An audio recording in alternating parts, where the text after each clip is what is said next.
बिस्मिल्लाहिर्रहमानिर्रहीम। Now the next topic is ileum. Duodenum और jejunum पे जो वीडियोस मैंने बनाई हैं उसका टॉपिक मैंने डिस्क्रिप्शन में दे दिया है, आप पहले जाके वो वीडियोस देखें, उसके बाद आप आइलियम को ज़्यादा बेहतर तरीके से समझ सकते हैं।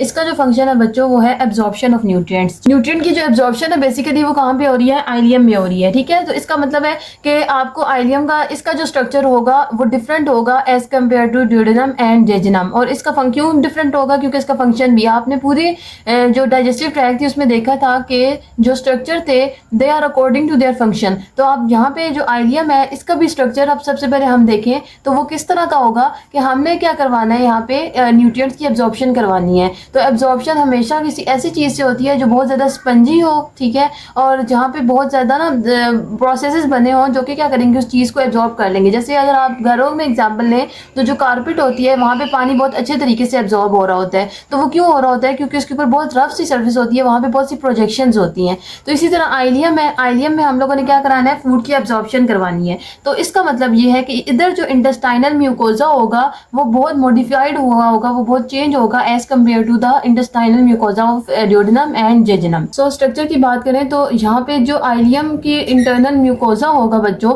हमने आपको लेयर्स ऑफ इंटेस्टाइनल ट्रैक्ट तो पता है ना, तो यहाँ पे जो इसका म्यूकोजा होगा वो थोड़ा मॉडिफाइड फॉर्म में प्रेजेंट होता है कि ये जो म्यूकोजा है ये नॉर्मल इस तरह से एपिथेलियल सेल होते हैं और उसके ऊपर म्यूकोजा पड़ा होता है, वो स्ट्रेट लाइन में होता है। लेकिन यहाँ पे क्या होगा कि ये म्यूकोजा इसकी लेंथ जो है वो प्रोजेक्शन की तरह थोड़ी सी इंक्रीज करेगी, इतना कि 1.5 टू 5 मिलीमीटर इसकी लेंथ जो है वो 0.5 टू 1.5 मिलीमीटर ये एक्सटेंड करेगा, प्रोजेक्ट करेगा इनटू द ल्यूमेन। इस तरह से आपके पास क्या होगा, इंटेस्टाइनल म्यूकोजा इसकी प्रोजेक्शंस बनने लग पड़ेंगी। ठीक है, और इसकी जो एपिथेलियम होगी वो किससे मिलकर बनी होगी, columnar epithelium, simple columnar epithelium. Epithelium बच्चों basically epithelium is composed of cell.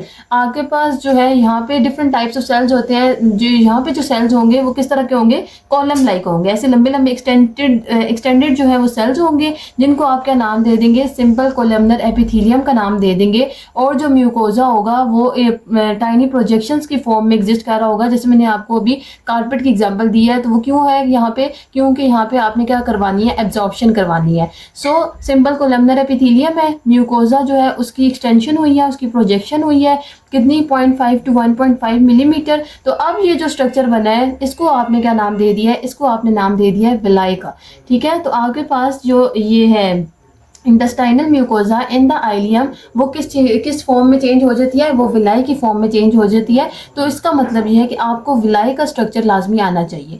सो अब हम विलाई को देख लेते हैं। अगर इसको आप इन लार्ज फॉर्म में देखते हैं, इसको आप माइक्रोस्कोप में देखेंगे तो माइक्रोस्कोप में अगर मैं इसको ड्रॉ करूँ तो ये आ गया जी विलाई। अब विलाई के ऊपर ये जो इसकी एपिथेलियम होगी वो किससे मिलकर बनी होगी, सिंपल कोलमनर एपिथेलियम, और इसके ऊपर फर्दर स्मॉल प्रोजेक्शंस होती हैं जिनको आप क्या नाम दे देते हैं, माइक्रोविलाई का नाम दे देते हैं। ठीक है, यहाँ पे क्या आ जाएगा, माइक्रोविलाई।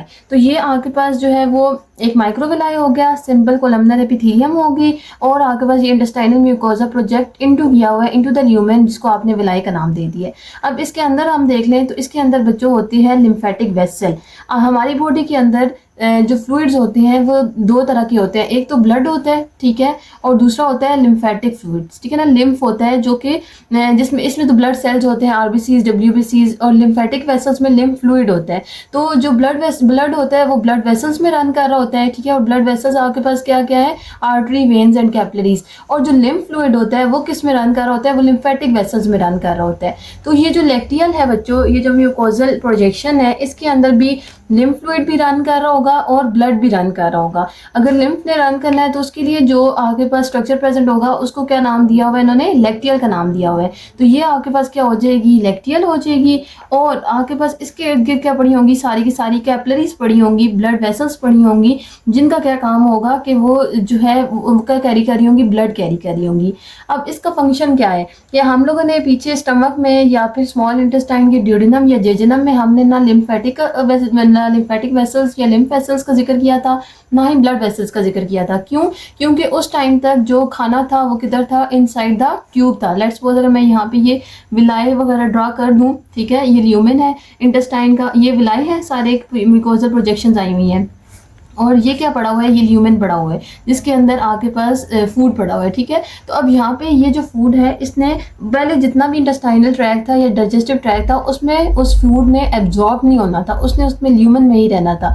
लेकिन यहाँ पे जो आइलियम में जैसे ही आप पहुंचे स्मॉल इंटेस्टाइन के पार्ट में, तो यहाँ पे इस फूड ने इस ल्यूमेन से उठ के किधर जाना है, बॉडी के अंदर जाना है, ठीक है। इस इंटेस्टाइनल ट्रैक से निकल के बॉडी के अंदर जाना है। हमने जितने भी प्रोटीन्स और कार्बोहाइड्रेट्स वगैरह खाए हुए हैं उन्हें बॉडी के अंदर जाना है। तो उसको बॉडी के अंदर कौन लेके जाएगा, यहाँ पे जितने भी ब्लड वेसल्स प्रेजेंट हैं, जितने भी लिम्फेटिक वेसल्स प्रेजेंट हैं, वो ब्लड के थ्रू फूड किधर जाएगा, बॉडी में जाएगा। तो इसलिए इसकी सिग्निफिकेंस यहाँ पे ज़्यादा है। यहाँ पे आपको पता होना चाहिए कि विलाई के अंदर जो है वो क्या चीज़ें प्रेजेंट हैं, ब्लड वेसल्स प्रेजेंट है और लिम्फेटिक वेसल्स प्रेजेंट है।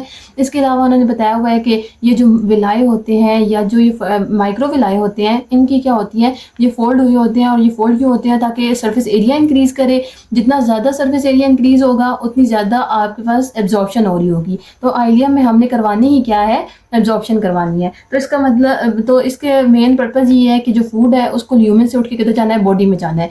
और वो ल्यूमेन से उठ के बॉडी में कैसे जाएगी, by the help of blood vessels. Blood जो है वो पूरी बॉडी में रन कर रहा होता है। यहाँ से जैसे ही विलाई में आ जाएगा फूड, तो वो फिर बॉडी के किसी भी फूड जब ब्लड में आ चुका है तो वो बॉडी के किसी भी पार्ट में जा सकता है। सो अब उन्होंने आगे जो है ये जो मेन जो है ये क्या हो गया, इसकी स्ट्रक्चर के बारे में आ गया। उसके बाद इसका क्या आ जाता है बच्चों, फंक्शन। फंक्शन में हम लोगों ने देखा था कि आपके पास जो फूड के पार्टिकल होते हैं उसमें 3 ही कंपोनेंट्स होते हैं। एक होते हैं कार्बोहाइड्रेट्स, ठीक, और फिर क्या होते हैं लिपिड्स, और उसके अलावा क्या चीज़ होती है, प्रोटीन्स। तो हमने सबसे पहले कार्बोहाइड्रेट्स का देख लेना है कि वो किस तरह से एब्जॉर्ब हो रहे हैं। फिर हम लोगों ने देख लेना है कि लिपिड्स किस तरह से एब्जॉर्ब हो रहे हैं, और उसके बाद फिर हम देख लेंगे कि प्रोटीन्स किस तरह से एब्जॉर्ब हो रहे हैं। सो अब मेन हमारे पास क्या था कि फूड पार्टिकल आ चुका है इधर ल्यूमेन के ऑफ आइलियम के अंदर, ठीक है। अब ल्यूमेन ऑफ आइलियम के अंदर जैसे ही आया तो यहाँ से इसने किधर आना है, विलाई में आना है। माइक्रो विलाई फूड को एब्जॉर्ब करेंगे, विलाई में आएगा, और विलाई, और उसके बाद फिर आपके पास विलाई के अंदर क्या पड़ी होती है, blood capillaries.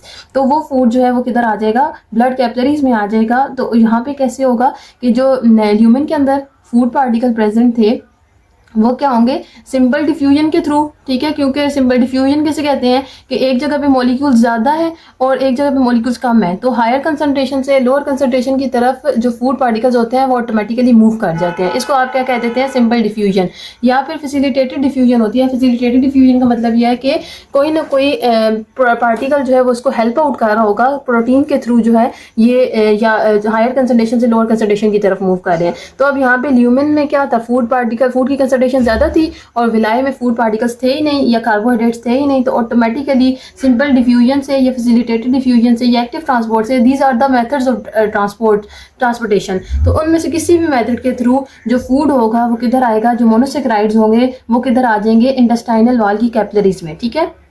Capillaries of intestinal wall में ये आ जाएंगे जो जितने भी फूड पार्टिकल्स होंगे। और इसके अलावा यहाँ से फिर जैसे ही कैपिलरीज में आए हैं तो इसका मतलब है वो किधर आ चुके हैं, वो ब्लड में आ चुके हैं, क्योंकि कैपिलरीज के अंदर क्या प्रेजेंट था, ब्लड प्रेजेंट था।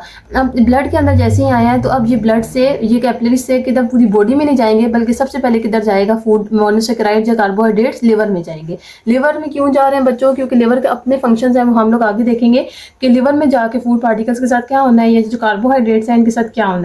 सो आपके पास यहाँ से ल्यूमेन से फूड उठा, फूड से simple diffusion, active transport, facilitated diffusion, किसी भी उसके थ्रू जो मोनोसेक्राइड्स हैं वो किधर आ गए, इस विलाई की कैपिलरीज में आ गए। और जब कैपिलरीज में आ गए हैं तो वो फिर लिवर में जाएंगे।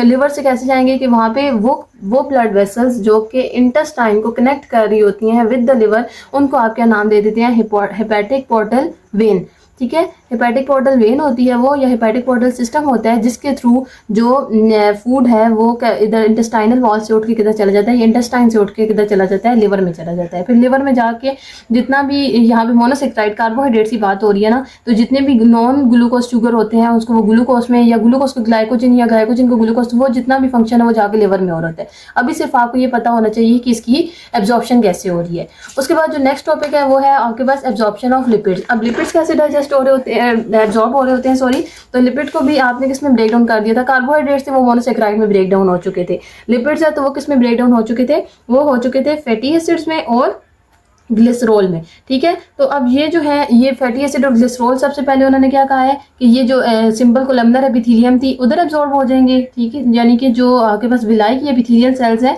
सबसे पहले ये उधर जाएंगे, क्योंकि अभी उन्होंने इंटर होना है किधर, इधर अगर लैक्टियल्स या लिम्फेटिक्स पड़े हुए हैं तो सबसे पहले इस एपिथेलियम को क्रॉस करेंगे तो आपके पास वो जाके ब्लड वेसल्स में या लिम्फेटिक वेसल्स में एब्जॉर्ब होंगे ना।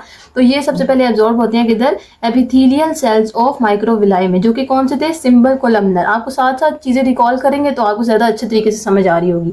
सो एपिथेलियल सेल्स ऑफ विलाई में आके ये एब्जॉर्ब होते हैं सबसे पहले।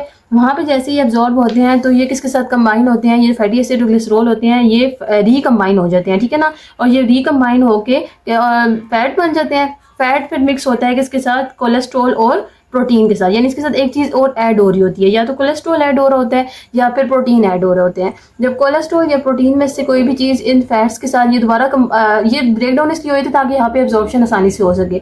अब जैसे ये एपिथेलियल सेल में आ चुके हैं ये दोबारा फैट्स में कन्वर्ट हो जाएंगे और फैट्स के साथ फिर क्या चीज़ आके अटैच हो जाएगी, कोलेस्ट्रॉल एंड प्रोटीन। तो जैसे ये फैट के साथ कोलेस्ट्रॉल और प्रोटीन आके अटैच होगी तो अब इसको आप क्या नाम दे देंगे, काइलोमाइक्रोन्स का नाम दे देंगे, ठीक। तो लिपिड जो पार्टिकल्स हैं वो किस में कन्वर्ट हो चुके हैं, काइलोमाइक्रोन्स में कन्वर्ट हो चुके हैं। और उसके बाद काइलोमाइक्रोन्स से फिर ये किधर चले जाएंगे, वो ब्लड वेसल्स में गए थे, ये किधर चले जाएंगे, लैक्टियल्स में। और लैक्टियल्स में क्या चीज़ रन कर रही थी बच्चों, लैक्टियल्स में रन कर रहा था लिम्फेटिक फ्लूइड। तो लिम्फेटिक फ्लूइड वो जो काइलोमाइक्रोन लिम्फेटिक फ्लूइड जिसमें क्या पड़े होंगे, काइलोमाइक्रोन्स पड़े होंगे, वो भी फिर किधर जाएंगे, वो लिम्फेटिक वेसल्स में चले जाएंगे। और लिम्फेटिक वेसल्स फिर जो है वो किधर ड्रेन हो रही होती हैं, वो जाके हार्ट में ड्रेन हो रही होती है। ये हम जब आपका हार्ट वाला चैप्टर है या ब्लड वेसल्स वाला चैप्टर है उसमें आपको सारा जो उसका फ्लो है कि कहाँ से कैसे जो है लिम्फ रन कर रहा है हमारी बॉडी के अंदर, और कैसे ब्लड वेसल्स रन कर रही हैं, आर्टरीज कैसे रन कर रही हैं, वेन्स कैसे रन, वो सारी चीज़ें हम डिटेल उधर पढ़ेंगे। अभी सिर्फ अपनी अपना टॉपिक याद करने के लिए आपको पता होना चाहिए कि जो मोनोसेक्राइड्स हैं वो किधर गए थे, लिवर में गए थे, ठीक है। ओब्वियसली इसके बाद लिवर में चेंजिंग्स होने के बाद जो है वो जो कार्बोहाइड्रेट्स है, जो मोनोसेक्राइड है, वो पूरी बॉडी को एनर्जी दे रहे होते हैं, पूरी बॉडी में डिस्ट्रीब्यूट होंगे।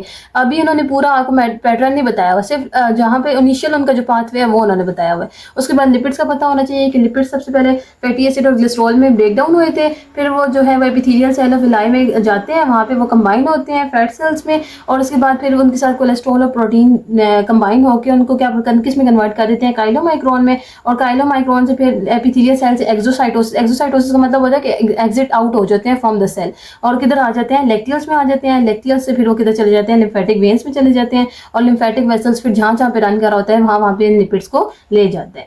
Now the third is the protein, के प्रोटीन की जो एब्जॉर्प्शन है वो कैसे हो रही होती है।